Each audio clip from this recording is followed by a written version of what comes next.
ये आज जो फैसला हुआ है, एक्चुअली फैसला तो पहले का ही था, लेकिन उसमें जो रिव्यू पिटीशन थी इलेक्शन कमीशन ऑफ पाकिस्तान की, वो आज मुस्तरद कर दी गई है, खारिज कर दी गई है।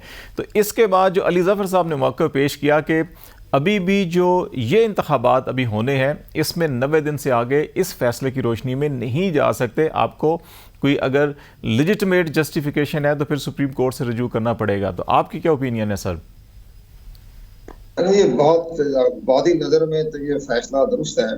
तो जाहिर है कि सुप्रीम कोर्ट ऑफ पाकिस्तान आइन की इंटरप्रिटेशन करने की मिजाज है, और आइन की उन्होंने हमेशा इंटरप्रिटेशन की है, मुल्क और कौम की मफाद के तहत की।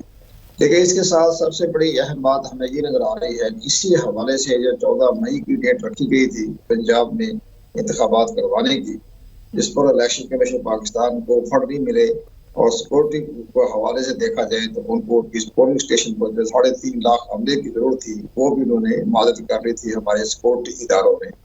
तो इलेक्शन कमीशन पाकिस्तान तो बेबस है कि जहाँ भी हुकूमत की मामलत के तहत ही इंतखाबात करवाने होते हैं। तो लेकिन इसके बाद सबसे बड़ी अहम बात यह है कि सुप्रीम कोर्ट ऑफ पाकिस्तान की इसी हवाले से पार्लियामेंट में बड़ी डिबेट हुई, और पार्लियामेंट में ये डिबेट में करारदाद पेश हुई है। ये बात कही गई कि सुप्रीम कोर्ट ऑफ पाकिस्तान जो है वो इलेक्शन कमीशन पाकिस्तान के मामलात में मुदाखलत न करें।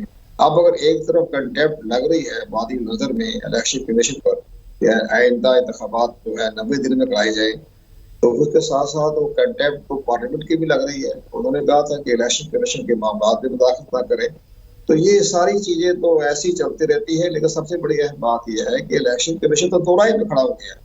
वो दो राय में भी खड़ा हो गया कि आइन का आर्टिकल 51 ये कहता है कि जब मर्दमशुमारी का गजट नोटिफिकेशन जारी हो जाए, तो जो उसकी हतमी रिजल्ट होता है मर्दमशुमारी का, वो आखिरी नतीजा होता है, और उसकी रोशनी में आपने हल्का बंदी करनी है। वहाँ भी लगभग शैल भी है, मैंडेटरी भी है। अब सुप्रीम कोर्ट ऑफ पाकिस्तान जो है वो कहते थी आइन में ठीक है कि आइन के 224 के तहत 90 दिन में इंतखाबात करवाना लाजमी बात है, मैंडेटरी है।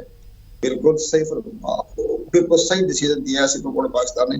लेकिन उसके साथ साथ आर्टिकल 51 भी आ जाता है, वो भी आर्टिकल है, वो आर्टिकल 51 है, वो उसके बाद वो आर्टिकल 24 है, और इसके साथ साथ एक आर्टिकल 48 जी है, उसका सब सेक्शन 5 है।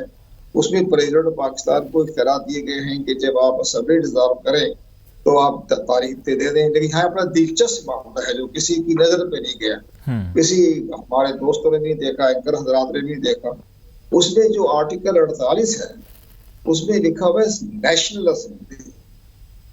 अब नेशनल असेंबली की रिजोल्यूशन पर तो प्रेसिडेंट पाकिस्तान को तारीख देने के इख्तियार हैं, लेकिन अब उसमें आगे सूबाई असेंबली के जो इख्तियार हैं वो गवर्नर के पास है आर्टिकल 105 के तहत। जी बिल्कुल। तो क्या मुल्क अब ये समझे कि प्रेसिडेंट तारीख दे रहा है कौमी असेंबली की, और गवर्नर अभी तारीख ना दे आर्टिकल 105 के तहत, तो कई इलेक्शन 10 दिन बाद हो रहे हैं, कि 12 दिन के बाद हो रहे हैं। सूबाई असेंबली 4 सूबाई असेंबलीज हैं, तो कहीं 2 दिन के बाद निजाम हुई है, 6 दिन के बाद निजाम हुई है।